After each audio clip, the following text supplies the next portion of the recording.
हाँ, अपना important chapter चल रहा है atomic theory, periodic classification and properties of elements. इसका एक बहुत ही इम्पोर्टेंट टॉपिक है, आज हम ले रहे हैं Rutherford's gold foil experiment and Rutherford's atomic model.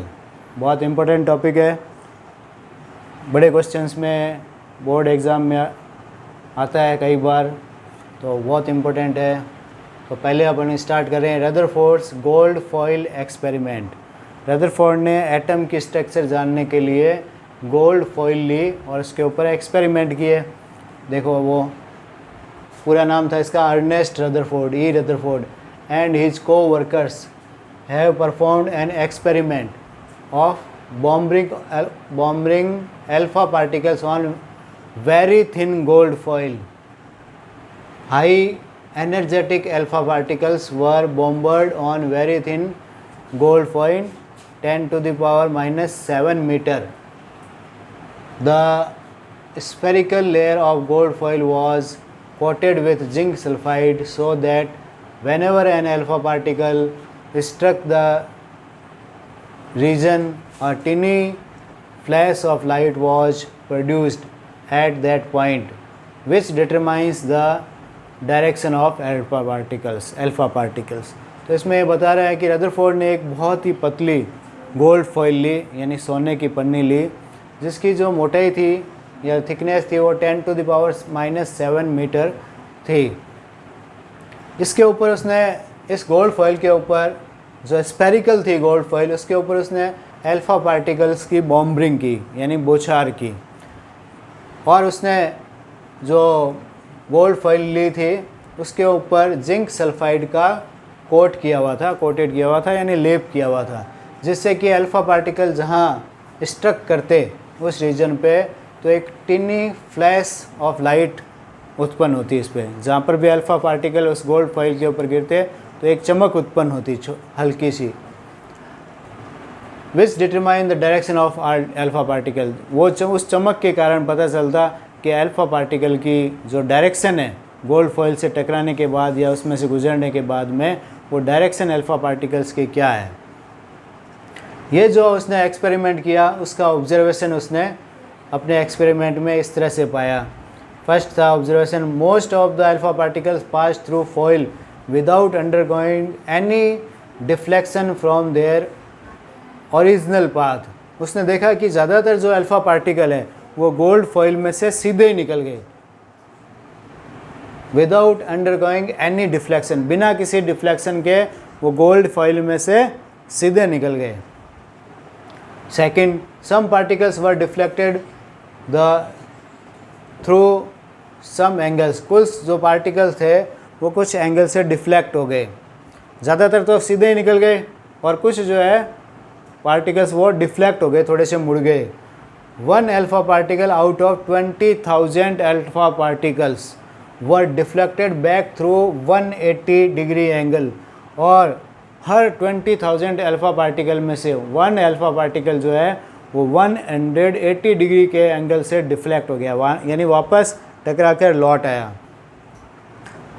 इस घटना से रदरफोर्ड को इतना आश्चर्य हुआ कि एक 15 इंच तोप के गोले से एक गोला छोड़ा जाए और वो कागज़ से टकराकर वापस छोड़ने वाले को घायल कर दे, कागज़ से टकराकर लौट कर आकर छोड़ने वाले को ही घायल कर दे। इतना ज़्यादा रदरफोर्ड को इस एक्सपेरिमेंट से आश्चर्य हुआ कि वो अल्फ़ा पार्टिकल जो है वो टकरा कर आ गया। तो ये एक्सपेरिमेंट का मैंने छोटा सा डायग्राम बनाया हुआ है, इसमें देखो ये तो है स्फेयर गोल्ड फॉइल है, इसके ऊपर जिंक सल्फाइड का कोटेड होता है, और ये अल्फ़ा पार्टिकल बॉम्बर्ड किए गए हैं, बौछार की गई है। तो बहुत से अल्फ़ा पार्टिकल तो स्ट्रेट चले गए, मूविंग स्ट्रेट, ये मैंने दो दिखाए हैं, और कुछ जो है वो डिफ्लेक्ट हो गए। ये डिफ्लेक्टेड है, ये भी डिफ्लेक्ट है, और ये सीधा चला गया। तो इस तरह से ज़्यादातर तो जो अल्फ़ा पार्टिकल है वो सीधे ही गुजर गए थे गोल्ड फॉइल से बिना किसी डिफ्लेक्शन के। कुछ जो है वो डिफ्लेक्ट हो गए थे कुछ एंगल से, और 20,000 में से 1 जो है वो टकराकर गोल्ड फॉइल से टकराकर वापस लौट आया था। अब इसका क्या कंक्लूजन निकाला रदरफोर्ड ने। फर्स्ट कंक्लूजन था, most of the part of an atom is hollow and chargeless, so most of the alpha particle passed undeflected। इससे कंक्लूजन ये निकाला कि उसने कहा कि सारे अल्फ़ा पार्टिकल, यानी सारे मतलब बहुत ज़्यादातर अल्फ़ा पार्टिकल सीधे ही जा रहे हैं। इसका मतलब जो एटम है वो होलो है, यानी कि खड्डा है। जैसा उसने कहा था थॉमसन ने कि पूरा स्फीयर है और उसमें पॉजिटिव चार्ज है, तो वो पूरा स्फीयर में पॉजिटिव चार्ज नहीं है। इससे प्रूव हो गया रदरफोर्ड के एक्सपेरिमेंट से। अगर पूरे में पॉजिटिव चार्ज होता तो सारे अल्फ़ा पार्टिकल जो खुद पॉजिटिव चार्ज होते हैं, पॉजिटिव से पॉजिटिव रिपल्स हो जाते, तो सारे टकरा कर लौट आते। सारे टकरा कर लौट नहीं आए थे, ज़्यादातर सीधे निकल गए थे। इसका मतलब ये होलो है atom. Second, some alpha particle are deflected, so it is clear that alpha particle faced strong repulsion force, so entire positive charge should be concentrated in a very small volume at one place is an atom। अब इसमें हमने देखा कि कुछ alpha particle जो है वो deflect हो गए और कुछ जो है एक जगह से टकराकर इस वापस लौट आए। इसका मतलब इसने कहा कि जो पॉजिटिव चार्ज है वो एक छोटी सी जगह में है एटम में। जैसा थॉमसन ने कहा था कि पूरे में एटम में, लेकिन पूरे में नहीं है, एक छोटी सी जगह पर है पॉजिटिव चार्ज है। उस पॉजिटिव चार्ज के पास से जो अल्फ़ा पार्टिकल निकलता है वो तो डिफ्लेक्ट हो जाता है और उससे जो टकराता है वो वापस 180 के एंगल से टकरा के लौट आता है। Third, the volume of positive charge is less than its volume total volume. Positive charge का जो वॉल्यूम है, यानी जो स्थान है, जगह है, वो इसके यानी एटम के टोटल वॉल्यूम से कम होती है। This positively charged volume is called nucleus. ये पॉजिटिवली चार्ज जो वॉल्यूम है, ये जगह होती है, उसको न्यूक्लियस बोलते हैं। तो इस तरह से रदरफोर्ड ने न्यूक्लियस की डिस्कवरी की थी इस एक्सपेरिमेंट के द्वारा। न्यूक्लियस का डिस्कवरर जो है वो रदरफोर्ड ही है, Ernest Rutherford. Diameter of nucleus is about 10 to the power -15 metre. इसका जो न्यूक्लियस का डायमीटर होता है 10 to the power -15 मीटर होता है, और जो एटम का डायमीटर है वो 10 to the power -10 मीटर होता है। तो न्यूक्लियस का डायमीटर जो है वो एटम के डायमीटर से, टोटल डायमीटर से बहुत कम होता है। ये जो एक्सपेरिमेंट किया उसके आधार पर रदरफोर्ड ने एटॉमिक मॉडल दिया। उसने अपना एटॉमिक मॉडल बताया। जैसे थॉमसन ने बताया था स्पेयर होता है पॉजिटिव चार्ज का, वैसे ही रदरफोर्ड ने भी अपना एटॉमिक मॉडल दिया। उसके जो पॉइंट थे, मेन पॉइंट वो ये थे, उसने एटम के बारे में क्या बताया। The entire positive charge and mass of atom located in the nucleus, कि पूरा का पूरा यानी एंटायर पॉजिटिव चार्ज और मास जो है एटम का वो न्यूक्लियस में होता है। पहली चीज़ ये बताई। दूसरी, most of the part of atom is vacant. Atom का जो ज़्यादातर पार्ट है वो वैकेंट है, यानी खाली है।